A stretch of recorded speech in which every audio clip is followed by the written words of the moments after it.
Alexander's dead, the empire sliced up like a birthday cake, and on little Cyprus a kinglet with a grudge is ready to settle the bill. Meet Nicocreon, the kind of ruler who'd repossess your hands if you waved goodbye to a debt. His target, the wandering philosopher who once roasted him at a banquet. Tonight Nicocreon gets his revenge, and Anaxarchus gets the last word without a tongue to say it. Picture a guy with one cloak, no cash, and a head full of atoms bouncing in nothing. That's Anaxarchus. He learns from Democritus that reality is microscopic Lego in empty space, then adds his own twist. Pain is only a postcard the body mails to the mind, and you can always throw the postcard away. He signs on with Alexander not to flatter, but to see the world and collect new jokes at rich men's expense. Most victims laugh, Nicocreon doesn't. Tyre, a palace party, wine flowing faster than gossip. Nicocreon is flexing his importance. Anaxarchus stands, cups his hands, and toasts. Here's to the heads that should be on this platter instead of these overseasoned fish. Silence. The tyrant's face turns the color of cheap rose. He pockets the humiliation like a dagger.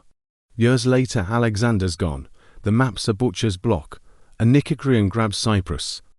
All he needs is the philosopher delivered gift-wrapped. Pirates paid by Nicocreon storm the boat. Chains, hold, delivery. 3 days in a sun-baked cell. No water, plenty of gossip. On the 4th morning the courtyard fills. Kids on balconies, merchants on rooftops. Center stage, a stone mortar big enough to bathe in and iron pestles cross like oars. Nicocreon wants tears. He gets punchlines. The first blow lands. Anaxarchus wheezes, grins. Pound away. Boys, this pouch is tougher than your arguments. Each strike is a drumbeat in a grotesque song. The crowd quiets. The executioners sweat. He keeps talking, telling them the real him is somewhere else, watching the storm from indoors.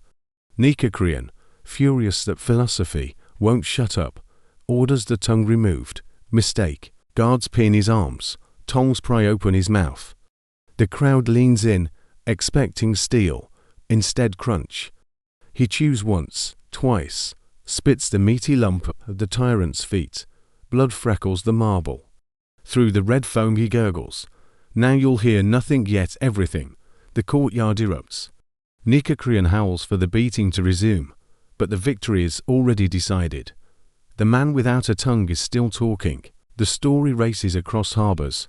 Diogenes Laertius writes, he proved the self is untouchable if it refuses to sign the lease on pain. Nicocreon. Dead within the year, his killer waving the philosopher's death as a banner. The mortar turns into a roadside attraction. Travelers leave clay tongues for luck. Students scribble Anaxarchus's last line on parchments and smuggle it across the sea like contraband. Moral: break a body if you must. You still won't break the owner inside. If you like your history brutal and weirdly uplifting, hit subscribe. Takes half a second and costs nothing, unlike 4th century Cypriot real estate. 2,000 years later, we're still arguing whether mind is software and body hardware. Torture manuals still bet that hurting the shell flips the will. Anaxarchus calls their bluff.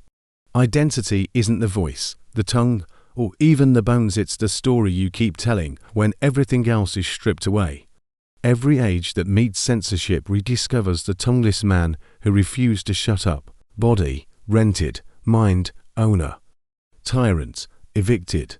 Stick that on a sticky note. Next time some petty boss, algorithm, or politician scares you into silence, remember the courtyard in Cyprus.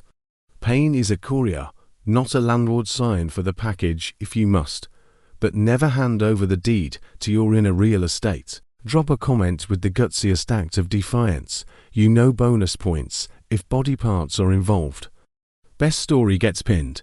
Biting your tongue on cornflakes doesn't count. So when someone claims words can't wound, remember the philosopher who proved a fist-sized chunk of flesh, properly aimed, can bruise a tyrant's ego for eternity.